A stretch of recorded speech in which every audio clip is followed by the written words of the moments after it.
So test on spring. இதில் வந்து நம்ம இப்போது ரீடிங் எடுத்தாச்சு. ரீடிங் வந்து கிலோகிராமில் எடுத்திருக்கோம். அதே போல் டிஃப்ளெக்ஷன் இல்லைனா டிஃபர்மேஷன் டெல் அந்த வேலையும் எடுத்தாச்சு. இது வந்து எம்எம்மில் இருக்குது. அடுத்ததாக நம்ம இந்த டேபிளர் காலமாக ஃபில் பண்ணலாம். ஃபஸ்ட்டு கிலோகிராமில் உள்ளதை நம்ம வந்து நியூட்டனுக்கு மாற்றுவோம். லோடு வந்து கிலோகிராமில் இருக்கு இல்லையா, அதை நம்ம நியூட்டனுக்கு மாற்றுவோம். அதுக்கு வந்து என்ன செய்யணும்னா லோடை வந்து 9.81 மல்டிப்ளை பண்ணணும். அப்போ 0.5 இன்ட்டு 9.81 இது போட்டிங்கன்னா உங்களுக்கு 4.905 வருது. 4.905. அதே போல் 1 இன்ட்டு 9.81 போட்டால் 9.81 தான் வரும். 2 இன்ட்டு 9.81 2 இன்ட்டு 9.81. ஸோ லோடு வந்து ஆக்ஸலரேஷன் டியூ டு கிராவிட்டியால் மல்டிப்ளை பண்ணால் 19.62 வருது. 19.62. அதே போல் 3ஆல் மல்டிப்ளை பண்ணுவோம். 3 இன்ட்டு 9.81 ஈக்குவல் டு 29.43. 29.43 வந்துருச்சு. ஸோ அடுத்ததாக நம்ம கால்குலேட் பண்ண வேண்டியது ஸ்டிஃப்னஸ். ஸோ ஸ்டிஃப்னஸ் நான் பார்த்தீங்கன்னா இந்த டேபிளர் காலம் 3வது வேல்யூ இருக்குல்ல, இந்த ரீடிங்க்கு நான் கால்குலேஷன் போடுறேன். மீதியெல்லாம் நம்ம அதே மாடல் தான் உங்களுக்கு. ஸோ இதில் மீன் காயில் ரேடியஸ் ஆல்ரெடி நம்ம மெஷர் பண்ணியாச்சு. 12.5 mm வருது. நம்பர் ஆஃப் டர்ன்ஸ் ஸ்ப்ரிங்கில் வந்து 21 டர்ன்ஸ் இருக்குது. டயமீட்டர் ஆஃப் ஒயர் ஸ்ப்ரிங்கோட ஒயர் டயமீட்டர் வந்து 2.5 mm இருக்குது. ஸோ இப்போ நம்ம கால்குலேட் பண்ண வேண்டியது ஸ்டிஃப்னஸ் ஃபார்முலா வந்து W/del அப்படின்னு சொல்லிட்டு இருக்குது. Wனா லோடு, டெல்லுனா டிஃப்ளெக்ஷன். ஸோ 3வது ரீடிங்க்கு நான் கால்குலேஷன் போடுறேன். W வந்து 19.62 இருக்குது. 19.62 அப்படின்னு சொல்லிட்டு இருக்குது. டிவைடட் பை டிஃப்ளெக்ஷன் வந்து 3வது ரீடிங்க்கு 0.57 is equal to so 19.62 divided by 0.57 34.42 வருது. 34.42.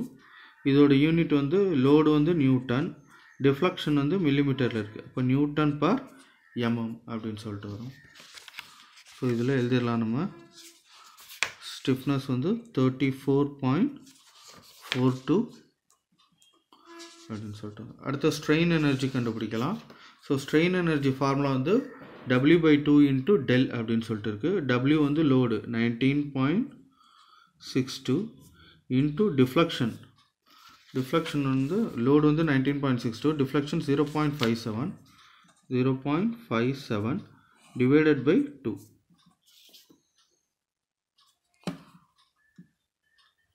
So 19.62 into 0.57 divided by 2 equal to 5.591 அப்படின்னு சொல்லிட்டு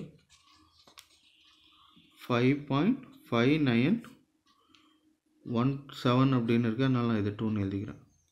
ஸோ 5.592 அப்படின்னு சொல்லிட்டு வருது.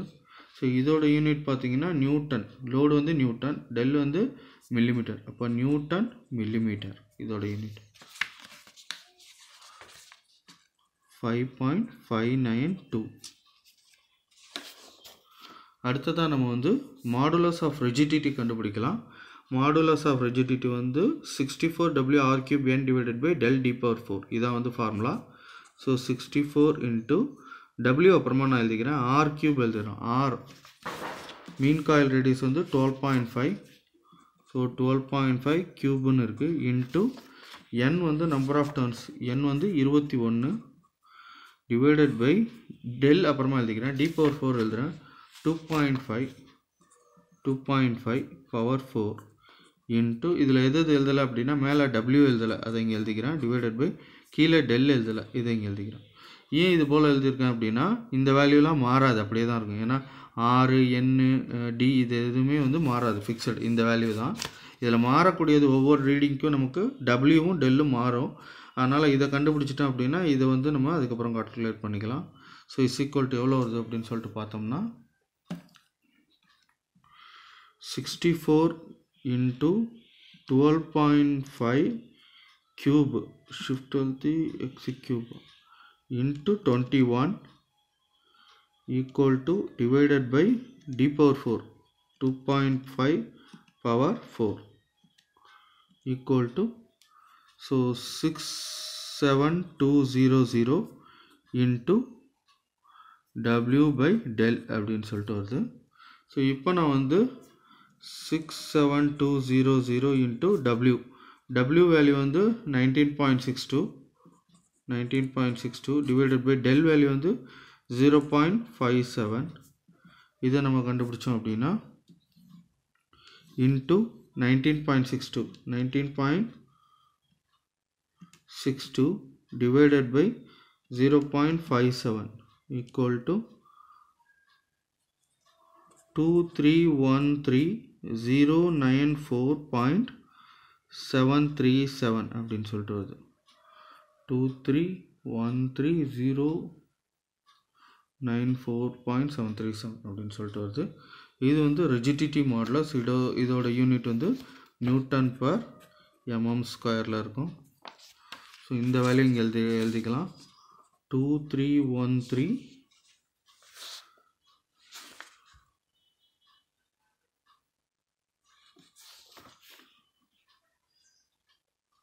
இதை மறுபடியும் எது கால்குலேட் பண்ணிப்போம்.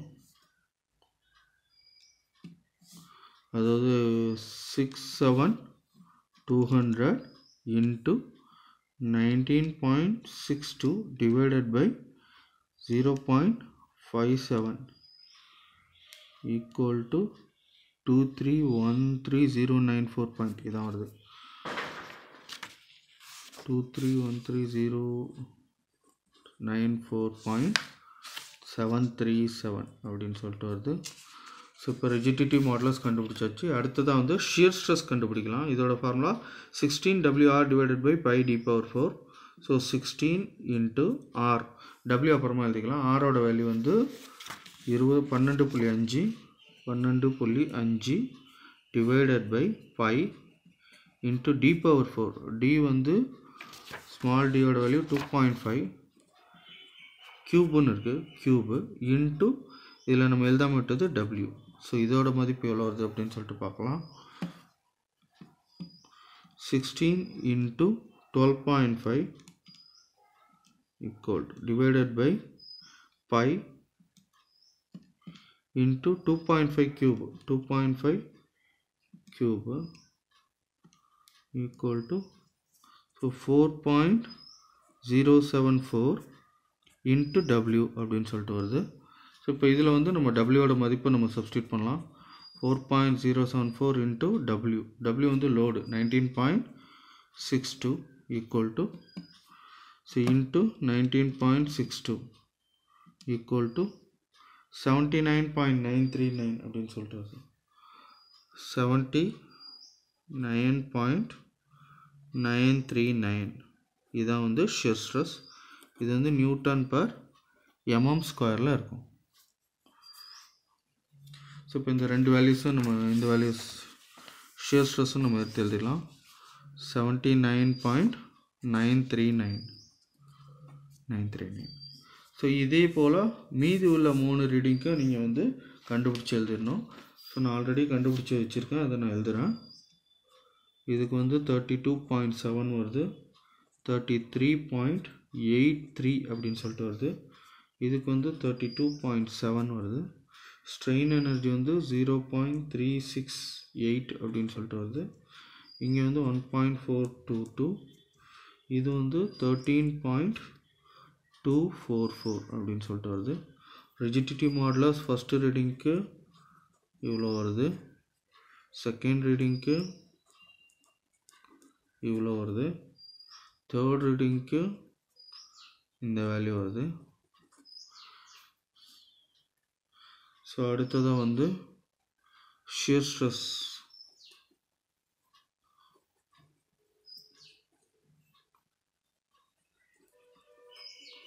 இது எல்லாமே நான் ஆல்ரெடி கால்குலேட் பண்ணி வச்சுட்டேன். அதுக்கப்புறம் பார்த்தீங்கன்னா இந்த ஸ்ட்ரெயின் எனர்ஜி அதிகமாகிட்டே போகும். ஏன்னா லோடு அதிகமாக எனர்ஜி அதிகமாகிட்டே போகும். ஷியர் ஸ்ட்ரெஸ்ஸும் உங்களுக்கு அதிகமாகிட்டே போகும். லோடு அதிகமாக்குனா ஸ்ட்ரெஸ்ஸோட வேல்யூ அதிகமாகிட்டே போகும். இதில் அதிகமாக ஆகாதது ஆவரேஜாக இருக்கிறது பார்த்திங்கன்னா இது ஸ்டிஃப்னஸும் மாடுலஸ் ஆஃப் ரிஜிடிட்டி தான். இது ரெண்டுத்துக்கும் நம்ம ஆவரேஜ் கண்டுபிடிக்கணும். ஆவரேஜ் அப்படின்னா இந்த 4த்தையும் கூட்டி 4ஆல் டிவைட் பண்ணணும்.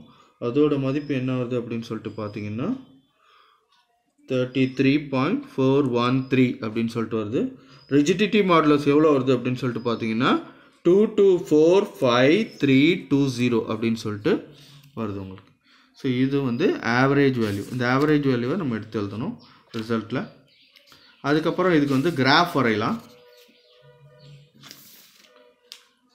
ஸோ இந்த கிராஃப் எப்படி வரையணும் அப்படின்னு சொல்லிட்டு பார்த்தீங்கன்னா எக்ஸ் ஆக்சிஸில் வந்து நீங்கள் லோடு எடுத்துக்கணும், ஒய் ஆக்சிஸில் வந்து நீங்கள் டிஃப்ளெக்ஷன் எடுத்துக்கணும். ஸோ லோடோட வேல்யூ இது எல்லாமே 1 சென்டிமீட்டர், இதுலேருந்து இது மட்டும் 1 சென்டிமீட்டர், இதுலேருந்து இது மட்டும் ஒரு கோடு டார்க் கோடுக்கும் இன்னும் டார்க் கோடுக்கும் இடைப்பட்ட டிஸ்டன்ஸ் வந்து 1 சென்டிமீட்டர் இல்லையா. இதை நம்ம எப்படி பிரிக்கணும் அப்படின்னு சொல்லிட்டு நம்ம பார்க்கணும்.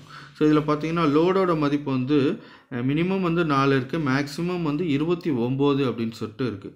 அப்போ நம்ம இங்கே வந்து 1 2 3 4 நம்பர் போட்டால் நமக்கு 29 இங்கே வராது. அதனால் நான் அப்படியே டபுள் ஆக்கிக்கிறேன், 2 4 6 8 அப்படின்னு சொல்லிட்டு போட்டுட்டேன். அப்போ அது போல் போட்டால் எனக்கு கிட்டத்தட்ட 40 கிட்ட வருது. ஏன்னா நம்ம இந்த ரீடிங் மார்க் பண்ணோம் இல்லையா, 29 மார்க் பண்ணணும். அப்போ அதுக்கு தகுந்தாப்பில் நம்ம நம்பர் போட்டுக்கணும். அப்போ 1 சென்டிமீட்டரை நான் எவ்வளோன்னு பிரிக்கிறேன்னா 2 நியூட்டன் அப்படின்னு சொல்லிட்டு பிரிச்சுக்கிறேன். லோடு வந்து நியூட்டனில் இருக்குது. ஸோ நல்லா கவனிச்சிங்கன்னா மேக்ஸிமம் வந்து எவ்வளோ வருது லோடு, நமக்கு 29 மட்டும் வருது. சமயத்தில் உங்களுக்கு 40 50லாம் வந்துச்சுன்னா இதை வந்து 0லேருந்து 5 10 அந்தமாரி போட்டு பிரிச்சிங்க. ஏன்னா ரொம்ப அதிகமான லோடு கொடுத்தீங்கன்னா உங்களுக்கு இதை மார்க் பண்ணுறதுல இடம் பத்தாமல் போயிடும். அதனால் நீங்கள் என்ன செய்யுங்க, அதுக்கு எவ்வளோ லோடு கொடுக்குறீங்களோ அதுக்கு தகுந்தாப்பில் இதை நம்ம பிரிச்சுக்கணும். ஸோ நான் வந்து மேக்ஸிமம் லோடு வந்து 29.43 வர்றதுனால நான் 2 2ஆக பிரிச்சுக்கிட்டேன். அதாவது 1 சென்டிமீட்டர் வந்து எனக்கு 2 நியூட்டனுக்கு சமம். அதான் இங்கே எழுதியிருக்கேன். In x axis 1 centimetre is equal to 2 newton அப்படின்னு சொல்லிட்டு ஸ்கேல் வேல்யூ எழுதிட்டேன். அதே போல் டிஃப்ளெக்ஷன் என்ன வேல்யூவில் இருக்குது அப்படின்னு சொல்லிட்டு பார்த்தீங்கன்னா டிஃப்ளெக்ஷன் வந்து 0.9 மட்டும் தான் எனக்கு மேக்ஸிமம் போகுது. 0.9 அப்படின்னா என்ன செஞ்சுக்கலாம் அப்படின்னா இது வந்து 0.1 0.2 0.3 0.4 அப் டு 0.9 இது மட்டும் வர மாதிரி நான் பிரிச்சுக்கிட்டேன். சரிங்களா. அப்போ 1 சென்டிமீட்டர் வந்து எனக்கு 0.1 mmக்கு ஈக்குவல். இதுலேருந்து இது மட்டும் 1 சென்டிமீட்டர். அந்த 1 சென்டிமீட்டர் வந்து எனக்கு எவ்வளோ ஈக்குவல் அப்படின்னு சொல்லி பார்த்தீங்கன்னா டிஃப்ளெக்ஷன் வந்து mmல இருக்கும். ஸோ 0.1 mmக்கு ஈக்குவலாக இருக்குது. அதுபோல் நான் பிரிச்சுக்கிட்டேன். இப்போ வந்து நம்ம இங்கே எழுதிடணும், in y axis 1 centimetre is equal to 0.1 mm அப்படின்னு சொல்லிட்டு எழுதிடணும். ஸோ இதுக்கப்புறம் நம்ம வந்து மார்க் பண்ணலாம். ஸோ பார்த்தீங்கன்னா இங்கே வந்து ஃபஸ்ட் ரீடிங் லோடு ரெண்டுத்தையும் மார்க் பண்ணணும். லோடு வந்து ஃபஸ்ட் ரீடிங்க்கு 4.9 வருது, 4.905. டிஃப்ளெக்ஷன் வந்து 0.15 mm வருது. ஸோ 4.9 அப்படிங்கிறது அப்ராக்சிமேட்டாக 5 கிட்ட வரும், இங்கே வரும். ஏன்னா 4 இது 6 அப்படின்னா இதுதான் வந்து 5. அப்போ இது கிட்ட வரும். 0.15 mm 0.1 இங்கே இருக்குது, 0.15னா இங்கே வந்துடும். ஸோ இப்போ இந்த 2 பாயிண்ட்டு எங்கே மீட் ஆகுது அப்படின்னு சொல்லி பார்த்தீங்கன்னா இந்த இடத்துல மீட் ஆகுது. இது ஃபஸ்ட்டு பாயிண்ட். அடுத்ததாக செகண்ட் பாயிண்ட் வந்து நமக்கு என்ன, லோடு வந்து 9.81. 9.81னா அப்ராக்சிமேட்டாக 10 கிட்ட வச்சுக்கலாம். அதே போல் 0.29 வருது. டிஃபர்மேஷன் வந்து 0.29. 0.2 இங்கே இருக்குது. 29 அப்படின்னா 3க்கும் ஒரு கோடு பின்னாடி இது கிட்ட வரும். ஸோ அப்போ இந்த 2 பாயிண்ட்டு எங்கே மீட் ஆகுது அப்படின்னு சொல்லி பார்த்தீங்கன்னா இது கிட்ட வந்து மீட் ஆகுது. அடுத்ததாக வந்து லோடு வந்து 19.62. 19.62 அப்படின்னா 18, இதான் வந்து 19. 19.6ங்கிறது கிட்டத்தட்ட இது கிட்ட வரும். ஏன்னா 19 இது வந்து 20 வந்துருச்சு. அதனால் 19.6ங்கிறது பாதியை தாண்டணும், இது கிட்ட வரும். ஸோ இந்த பாயிண்ட் கிட்ட இருக்குது. இதுக்கு வந்து டிஃப்ளெக்ஷன் 0.57. 0.5 அப்படிங்கிறது இது. 7 அப்படின்னா 1 2 3 4 5 6 7 இது கிட்ட வருது.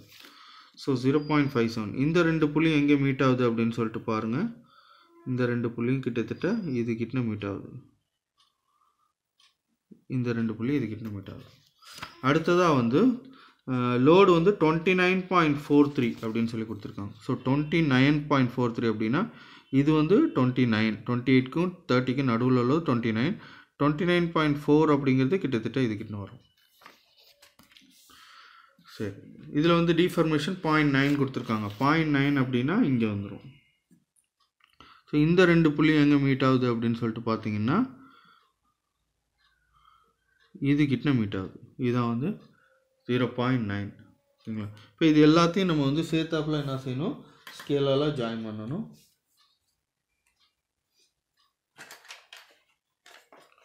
ஸோ இதில் வந்து பார்த்திங்கன்னா ஜாயின் பண்ணும்போது ஏதாச்சும் ஒரு புள்ளி வந்து ஸ்லைட்டாக சேஞ்ச் ஆகும், மிஸ் ஆகும். அதை நம்ம பார்க்க தேவையில்லை. ஸோ ஓரளவு நம்ம ஒரு சில பாயிண்ட்ஸ் மேட்ச் பண்ணால் போதுமானது.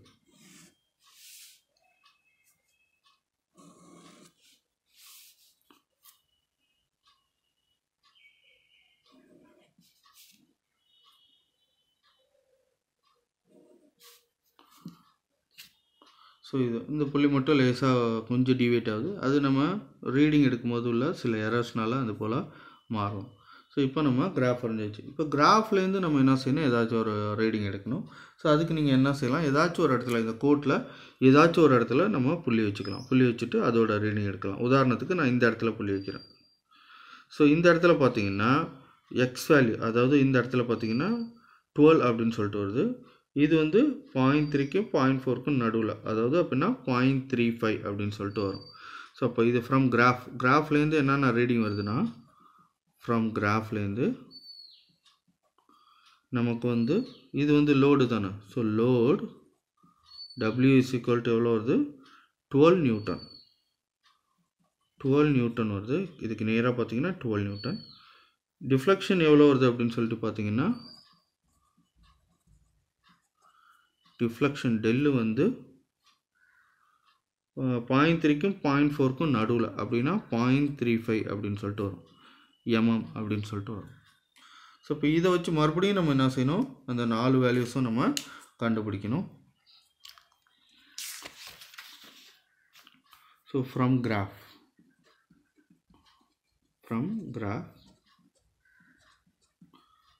ஃபஸ்ட்டு என்ன கண்டுபிடிக்கணும் அப்படின்னா ஸ்டிஃப்னஸ்.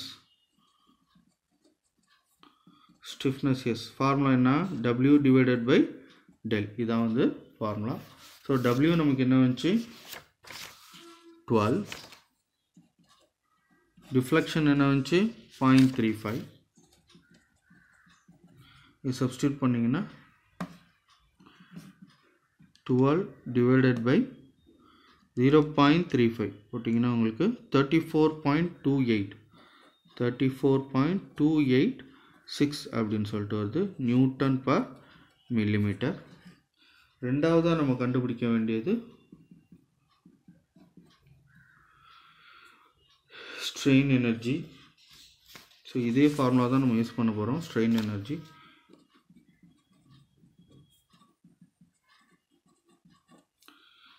இதோட ஃபார்முலா வந்து W into del divided by 2. So W வந்து 12, டிஃப்ளெக்ஷன் வந்து 0.35 டிவைடட் பை 2. இதை நம்ம சால்வ் பண்ணோன்னா 12 into 0.35 divided by 2 equal to 2.1 அப்படின்னு சொல்லிட்டு வருது, நியூட்டன் மில்லிமீட்டர்.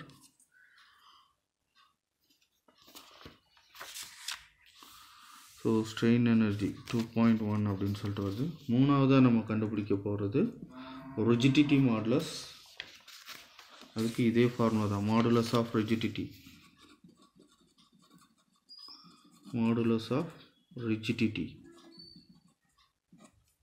C நம்ம கண்டுபிடிக்க போகிறோம். ஸோ ஃபார்முலா இதுதான், 64W R³ N divided by del D power 4. இந்த ஃபார்முலா இஸ் ஈக்குவல் டு, இதில் வந்து நான் இந்த வேல்யூ ஆல்ரெடி கண்டுபிடிச்சிட்டேன், 64 இன்ட்டு 2. ஏன்னா இந்த வேல்யூ மாறாது, இதோட வந்து மதிப்பு வந்து 67200 அப்படின்னு சொல்லிட்டு வரும். 67200 into W by del. So is equal to 67200 into டபிள்யூட மதிப்பு 12, டெல்லோட மதிப்பு 0.35 is equal to 67200 into 12 divided by 0.35 equal to 2304000 அப்படின்னு சொல்லிட்டு வருது. ரிஜிடிட்டி மாடுலஸோட யூனிட் வந்து நியூட்டன் பர் mm ஸ்கொயர். அடுத்ததாக வந்து நாலாவதாக நம்ம வந்து ஷியர் ஸ்ட்ரெஸ் கண்டுபிடிக்கலாம். ஸோ ஷியர் ஸ்ட்ரெஸ், இதுக்கு FS அப்படின்னு சொல்லுவாங்க. இதோட ஃபார்முலா வந்து 16WR divided by pi d cube. Is equal to இதில் வந்து 16W 16R pi d cube value நான் கண்டுபிடிச்சி வச்சுட்டேன் 4.074 இன்ட்டு W மட்டும் போட்டால் போதும் is equal to 4.074 into W ஓட மதிப்பு வந்து 12. ஸோ அப்போ எவ்வளோ வருது அப்படின்னு சொல்லிட்டு பார்த்தீங்கன்னா 4.074 into 12 is equal to 48.888 அப்படின்னு சொல்லிட்டு வருது. shear stress ஓட வேல்யூ வந்து Newton/mm² தான். அவ்வளோதான். இதை வந்து நம்ம ரிசல்ட்டில் எழுதணும்.